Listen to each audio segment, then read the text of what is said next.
পথের পাঁচালীতে অপু দুর্গার ট্রেন দেখতে যাওয়ার দৃশ্য তো নিশ্চয় মনে আছে।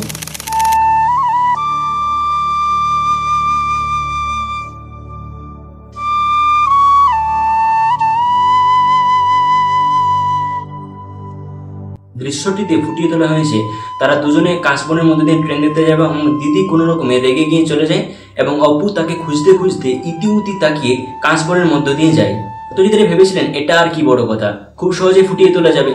বাই দ্য ওয়ে, এটা পথের পাঁচালীর কিন্তু প্রথম দিনের শ্যুট। তো তিনি করলেন কি, 1952 সালের 27শে অক্টোবর তার সব টিম মেম্বারদের নিয়ে গেলেন কলকাতা থেকে 70 মাইল দূরে একটি জায়গায় সেই কাশবনের মাধ্যমে সেই সিনটি শ্যুট করার জন্য। তো টেক নিতে গিয়ে তিনি দেখলেন অপু, যার আসলে নাম সুবীর, সে একেবারে আড়ষ্টভাবে অভিনয় করছে। তার অভিনয়টা ন্যাচারালি মনে হচ্ছে না। সত্যজিৎ ভাবলেন এটাকে ফিল্মে রাখা যাবে না।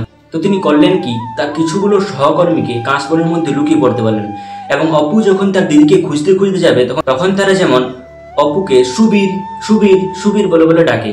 আর অপুকে বললেন, দেখছো তো কাকুগুলো তোমার সঙ্গে একটা গেম খেলছে, তারা তোমাকে যখন ডাকবে তখন তাদের দিকে সাড়া দিতে হবে, তাহলে তুমি গেমটা জিতে যাবে।